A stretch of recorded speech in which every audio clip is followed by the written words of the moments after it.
Hey guys, how's it going? And welcome back to NEO Scavenger. If you remember last time, I managed to get towards this kind of wasteland area, and I believe it's heading towards nighttime, so I'm just going to head back to the west and camp out in some of these tree sections over here.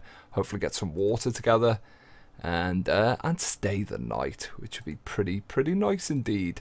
So I can use my botany skill. There we go. And we got some water. And I'll probably camp in the next area. Right, let's just check what we've got. I'm going to obviously empty this out and use all my sterilized water. So we've got 2 in there. And I am carrying a lot of shit. Like a real, just a silly amount of stuff at the moment. That I don't know if I'll need or whatever. But hopefully there's a trade zone in the glow. Hopefully it's not just some kind of like slow reacting nuke. Not that that's how nukes work or stuff. I don't think so. I really don't think so. Okay, I'm just going to eat all these, get fed, take the rest of these mushrooms. So hunger's not amazing. I'm actually going to just chow through these. And I want to head towards the glow in the light of day really, just in case something wants to tit around with me. And at least I can see it coming. I can imagine it being incredibly hard to fight in a forest at night. So let's get making a fire. Have I got turns enough? Nope. Just got to end my turn there. Okay. First thing I'm going to do is hide my tracks. And then just head to the crafting menu and put this stuff through. What? How haven't I got enough moves? Well, that doesn't make an incredible amount of sense. But neither do I at times, so let's do that again. Put that through. Confirm. Okay. And I think it's a medium-sized branch we need, from what I can remember. Why Jesus. These menus at times. There we go. So we need some kindling, twigs and bark, and trapping. Let's get a little friction fire going. I know I've made 1,000 of these friction fires. There we go, confirm that. Let's get that going, and I think I should be relatively healed up soon. I have had quite a lot of injuries over the time, but I've been relatively cautious going through stuff. Relatively cautious. But I could probably be more cautious, I suppose. I'm just going to boil this water up. Clear that. I need to do this again, for fuck's sake. I think you get less turns in a forest, and I think when you're tired as well, you also get less turns, as far as I know. Right, so that's sterilized. That's not. Okay, so I've actually got an incredible amount of sterilized water. I've got to do all this again. Oh no, brilliant. So we need the pan, and we need the dirty water, which is basically piss at this point, I think. That's sterilized. Okay. What about this? That's sterilized too. Superb. Okay, so that's now all sterilized. So we'll just bottle this and try and get some sleep. I believe if I had some string, I could actually make a tent to sleep in, which would actually give me better sleep quality. But I don't think I've got any string. Let's just double check. Any string? Small parts. No, I haven't. That is a shame. So I'm going to try and get some sleep. I think you can drag the fire in there. That gives you more shelter. Or no, maybe not. No, it doesn't. But I can use the tarp, a big stick, and some string. And apparently that's a lot better. But I should be okay, hopefully. Nope. Obviously, just as I say that, what happens? Stranger. Right, has he seen me? No, I'm not visible, so let's just wait. Okay, now we'll go back to sleep. It seems like a lot of the human activity... Oh, fucking hell. Right, I'm going to just hide again. Wait again, rather. And let's sleep again. It seems like the humans, especially the military, don't seem too keen on antagonizing. And yeah, I've got a decent night's sleep. It's now morning, so let's head further east and try and get to this mysterious glow. No moves left in this turn, of course. Whoa, what's this sketchy fella doing? Let's try and get away from him. And we will head this way, right? Okay. As you step into a clearing, you finally see the source of the eastern glow. It's a city larger than any you've ever seen. Skyscrapers and their bigger brothers, and colleges stand shoulder to shoulder. Or is that arcologies? Sorry. Casting their glittering lights into the sky, hovering lights flit around the super towers like fireflies. A massive wall encircles their base with armed buttresses like glowing points on a crown. And radiating out from that wall, a shantytown of crumbling buildings, shacks, and tarp lean-tos. So I assume this is going to be like, oh, what's the film called? It's got Matt Damon in. Elysium? But like on a ground level, like, I kind of guessed that it was some kind of civilization and settlement originally, but I wasn't too sure, so I didn't say anything. But there's obviously going to be a class system of kind of a shantytown, and then a proper kind of walled city, I think, with maybe officials or whatnot in. Not too sure. Hopefully we can go in and find out. Relief at the sight of civilization almost takes over you until you realise you still have to make it there. That and scavenging promises to get a lot harder nearer the city, as nearby ruins will have been picked over already. Yeah, that's true. I didn't think of that. Really did not think of that. Still can't see this city though. I don't know how close it actually is. Let's just keep going through the wasteland. End our turn again. And as I said last time, I'm going to try and shorten these episodes slightly. Because I did say that last time, but it was still almost as long as the episode before. But we'll see what happens here. See what happens. What's on the floor? Poison berries. Fuck that. Hopefully I can sell this iPod somewhere. Or iPad. I think it's an iPad. Where is it? Let's just check my mini-map. Right, it's north slightly, I think. So we need to head north again. Hopefully don't get attacked. Oh, right, okay. You hear them before you see them people. Is that proper English? I'm not too sure. Lots of them. Pushing branches aside, you're presented with the city you saw from afar. A hybrid between shantytown, refugee camp, and RV park skirts the massive walls to the city. Everywhere you look, people navigate the winding, muddy roads, carrying supplies, patching holes in shelters, or arguing over property. Smoke from 1,000 camp stoves and barrel fires trail upward, and the scent of cooked food elicits a gurgling from your stomach. Nori and I? Is that? Nori and I? I really don't know. Nori and I pays any attention to you. Just one of the dozen ragtag corpses shuffling in from the wasteland. Beggars, customers, hopefuls, prey. Welcome to DMC's sprawl. Right, so at a guess, I think DMC is Detroit Military Camp. Maybe. It seems like a kind of refuge centre. I'm not sure. It might not be, but the game's set in Michigan, so I think that would make sense. I think so anyway. I'm just going to drink a little bit of water. What the fuck is that? Unlicensed power tap used to add more charges. Right, really don't know what that is, unfortunately. Let's use some of this. Okay, and I really should have checked if that was sterilised. I think it was sterilised. I think it was sterilised. Right, let's head up through these ruins and see what we've got. And turn. Okay, there's the glow right up there, so that's pretty cool. It's now daytime. Can see what I'm doing. And these are the walls as well. So I think I was right about this class system. We will see. Let's keep heading in. The junk market. As you navigate the winding alleys of DMC's sprawl, you encounter a huge structure fashioned of shipping containers. Throngs of people enter and exit the structure through a doorway on one side. Inside you can see a thriving bazaar where people trade scavenged items in the light of 1,000 lanterns and bug zappers. The air is thick with sweat, smoke and the smell of barbecue and spices. This is the sprawl's notorious junk market. Pick up items to purchase them or drop them to sell them. Okay, let's start shopping. You head down one of the crowded aisles. Right, okay, I'm feeling weak and dizzy. I think it's because I'm burdened. Okay, so I'm fatiguing faster, my movement's slower. I wonder why that is. Okay, so if do I drop that in there?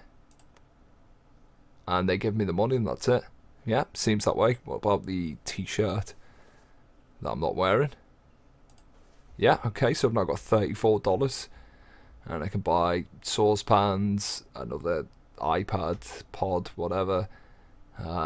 Makeshift, scrap of foil, death cap mushrooms, small chunk of meat that could be human, so I'm not going to bother. Pocket knife, disposable bag, that's worth nothing. First aid kit. Dirty rags. Let's sell this patchwork tunic as well.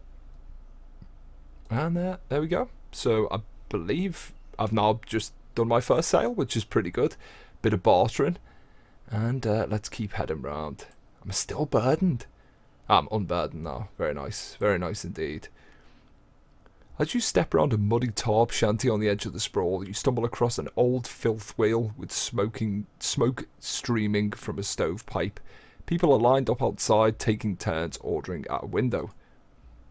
You're standing outside the Last Chance Canteen.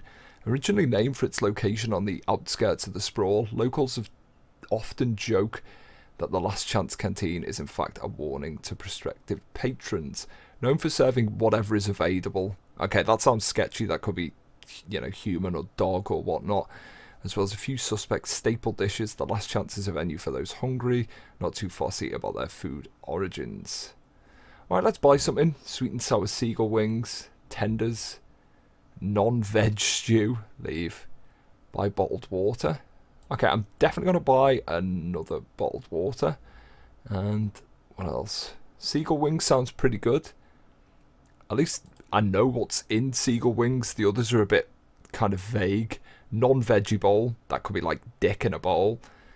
Mixed veggie with protein crispies. And mixed veggie bowl. Okay, let's go for that. Did you know seagulls are land bird? The cook shouts out over the fans and sizzling. Easy to catch too. He guffaws.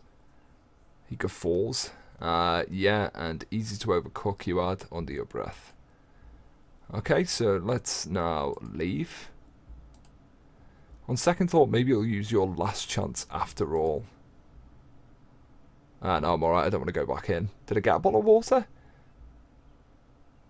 I don't think he gave me a bottle. Where's my fucking bottle of water, mate? Surely you'd keep your bottle. Maybe that's part of the deal that I have to... I don't know. It's a bit baffling, to be honest. Right, let's just edge round. Okay, what have we got over here? Like some kind of moat or lake or ocean or God knows what. Which I can't go into. Ah, that's a bit of a shame. Right, I'm just going to go on this hill. Right, there's nothing anywhere near this. Okay, so let's head towards the glow again as it's getting to night time. I don't know if there's anywhere I can actually stay in this shanty town or in this sprawl. Let's go past this. I don't think you can scavenge anywhere either. Pick up some dirty rags if I wanted to. Yeah, fuck it, why not? Oh, have they just gone into there? Not too sure where they've just gone. And I'm going to take another handful of twigs and bark as it's on the floor. Be rude not to.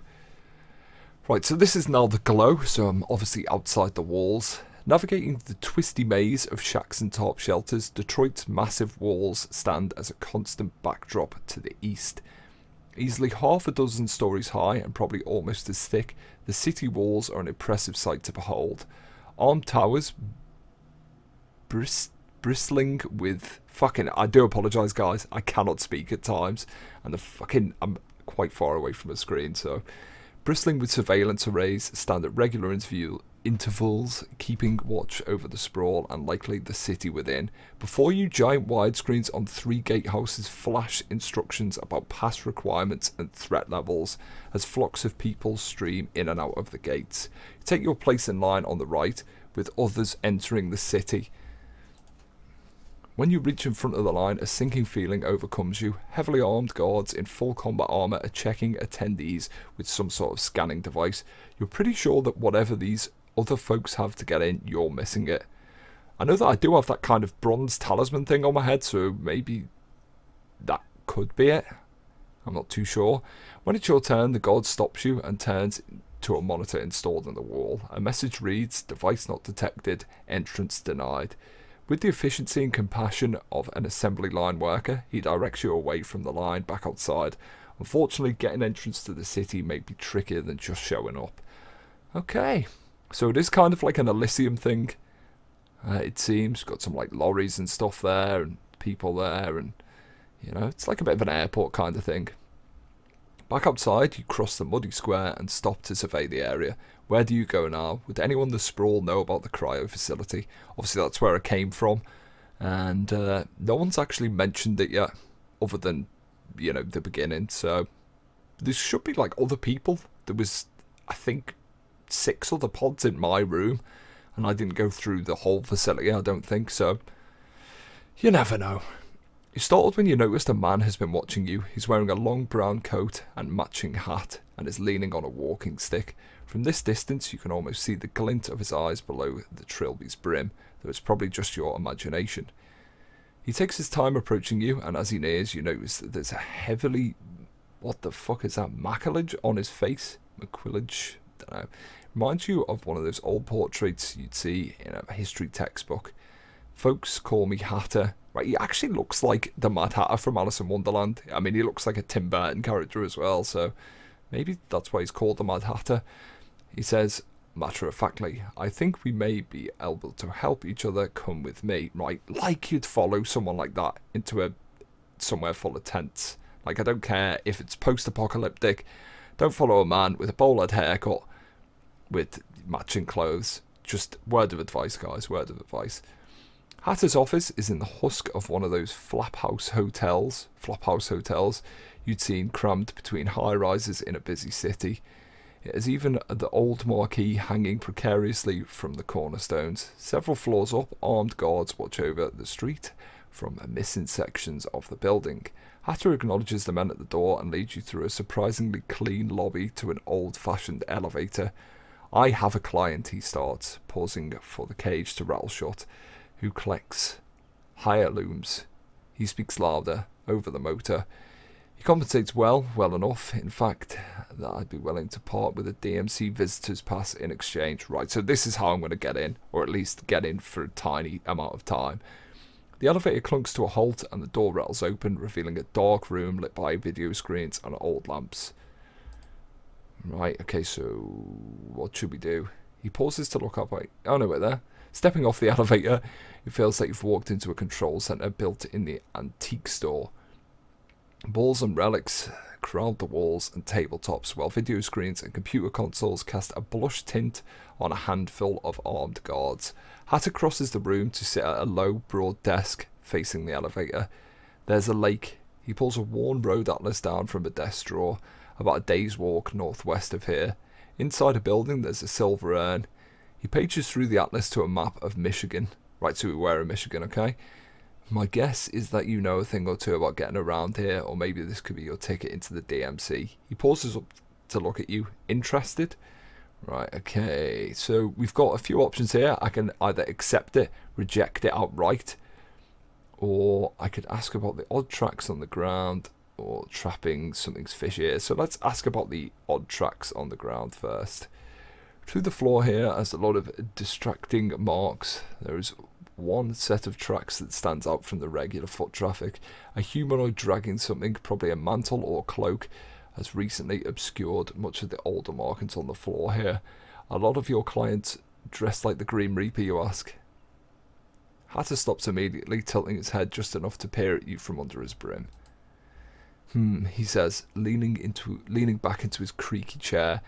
Turns out maybe you are worth the extra attention you seem to have garnered.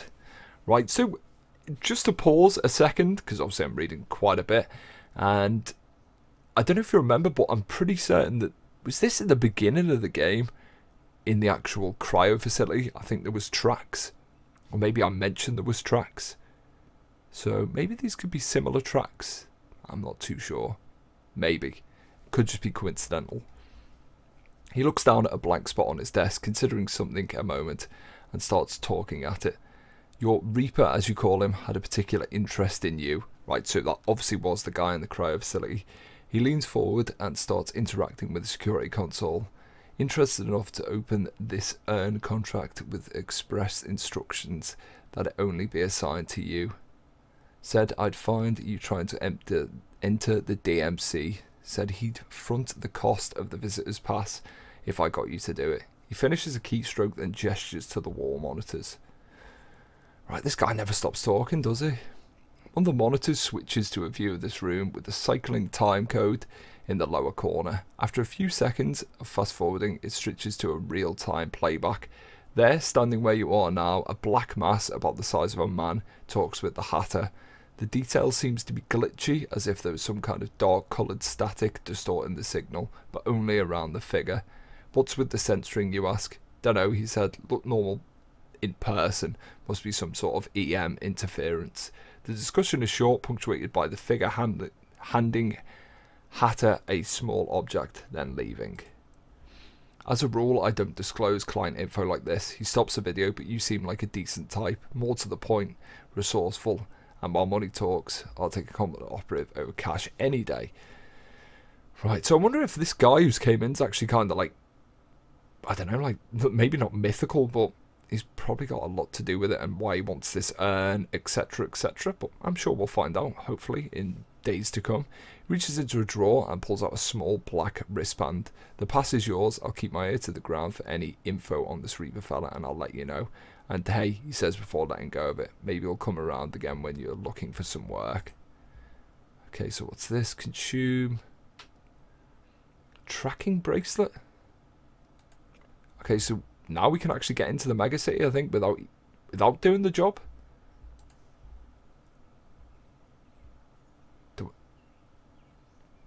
Right, okay.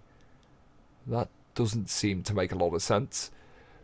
So I think I've just been given that tracking device without actually having to do anything, simply because I kind of kicked off about someone asking questions about me, which is great. Means I don't have to go into the kind of dangerous lands outside of what now appears to be Detroit. But yeah, that's pretty cool, and I think I'm going to leave the episode here, guys. As I said, I was going to try to keep the episode slightly shorter, and this was a very talky as opposed to stabbing with the spear, pissing in a bottle, boiling it and drinking it kind of thing.